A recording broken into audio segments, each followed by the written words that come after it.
కూర్చున్నారా మాట్లాడారు. మరి మీరు టీడీపీ ఆఫీస్ మీదకి దుర్మార్గంగా గేట్లు తన్నుకుంటే వెహికల్స్ వేసుకొని వచ్చి ఆఫీస్ బద్దలు కట్టి లోపల మనుషులకి గాయాలు చేస్తే ఆ వీడియోలో ఉన్న మనుషులకి ఆ చేయించిన ఇదంతా ఒక్క నిమిషం ఇదంతా చేయించిన వైసీపీ పార్టీని ఈ రోజు మేము ఏం చేయాలి? అదే ఈ రోజు యాక్షన్ తీసుకుంటుంటే ఇదే జగన్మోహన్ రెడ్డి ప్రెస్ ముందు కూర్చొని నంగనాచి కబుర్లు చెప్తున్నాడు.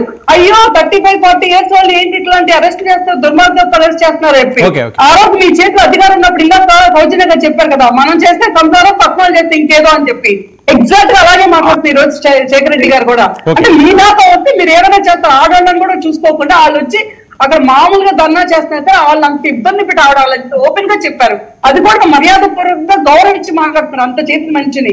అయినా సరే సిగ్గులు అక్కడ సపోర్ట్ చేస్తున్నారంటే ఇంకేం మాట్లాడాలంటే మా పార్టీ మీదకి మా మనుషుల మీదకి వచ్చిన వాళ్ళు ఏం చేయాలి చెప్పండి మీరు? సౌజన్య గారు రెస్పాండ్. ముందు సంస్కారం సౌజన్య గారు మీరు మాట్లాడండి, సిగ్గేస్తారు మాకు. ఓకే సౌజన్య గారు రెస్పాండ్. ఒక్క నిమిషం శేఖర్ ఆవిడ మాట్లాడివ్వండి. సౌజన్య గారు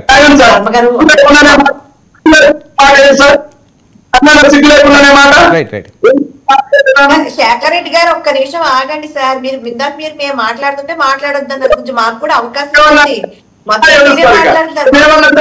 ఓకే ఓకే ఓకే శేఖర్ మాట్లాడినివ్వండి. ఆవిడ మాట్లాడలేదు కదా శేఖర్. వైసీపీకి పాత టైం దగ్గరికి వచ్చింది. మమ్మల్ని ఆ రోజు ఆడవాళ్ళని కూడా చూడకుంటే శేఖర్ రెడ్డి గారు చాలా పచ్చి అబద్ధాలు ఆడుతున్నారు. మేము ఆయన ఇంటి మీదకి వెళ్ళాం, పోస్టులు పెట్టామని. నిజంగా దమ్ము ధైర్యం ఉంటే పోస్టులు చూపించండి. ఇంకా మీకు నిజంగా అంత దమ్ము ఉంటే కనుక మా చేతిలో కర్రలు రాళ్ళు చూపించండి, మా మాటలు మేము వెనక్కి తీసుకుంటాము.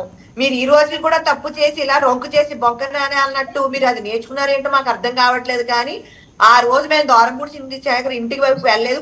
పోలీసులు వాళ్ళ రౌడీలో మమ్మల్ని మలిచారు. అది 100% నిజం. ఇందాక బుజ్జి గారు అన్నట్టు నాతో అయితే మాట్లాడి బుజ్జి గారు స్వరూప గారితో వాళ్ళతో మాట్లాడు కాబట్టి లోకల్ గా ఉన్నట్టు బుజ్జి గారు కూడా లోకల్ గా ఉన్నటువంటి వేరే వాళ్ళు కూడా అడగండి, మమ్మల్నే కాదు.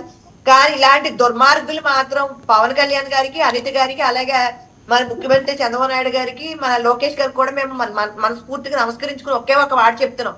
ఆ రోజు మేము ఆడవాళ్ళని కూడా చూడకుండా ఎక్కడ చేతులు వేస్తున్నారో ఏం మాట్లాడతారో కూడా చూడకుండా పిచ్చి పిచ్చిగా ప్రవర్తించినటువంటి వెధవలందరికీ సరైన సమాధానం చెప్పాలని మా కోట ప్రభుత్వ నాయకులందరూ కూడా మనస్ఫూర్తిగా మీ డిబేట్ మీ టీవీ ఛానల్ ద్వారా కోరుకుంటున్నామండి.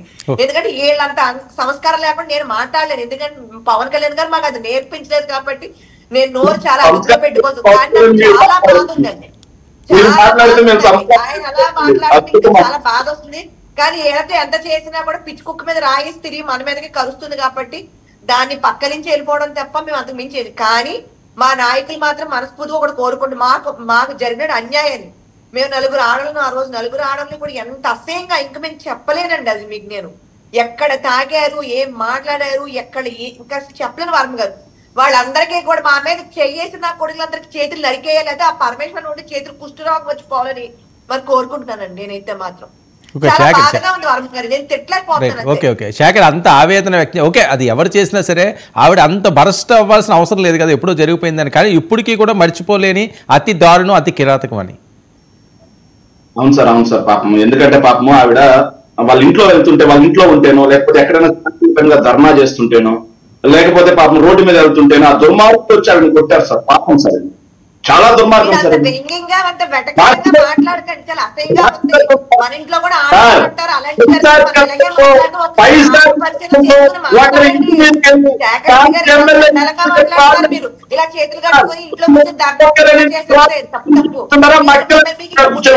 మీకు బుద్ధి రాదు, మీ బుద్ధి రాదు మీకు. ఏదో తెలిసి తెలియకేసాలని చెప్పి చూస్తూ ఊరుకుంటారా, లేకపోతే మక్కలను కొట్టి పక్కన కూర్చోబెడతారా సార్? చంద్రబాబు నాయుడు గారి ఇంటి మీద వాళ్ళు కూర్చుంటారేమో, మేమైతే కూర్చోము. మీ అక్కల్ని తిడితే నోరు కూర్చుంటారేమో, కూర్చోము. అర్థమైందా? పనికి మాత్రం చూసి వెళ్ళలేదు. మీరు మా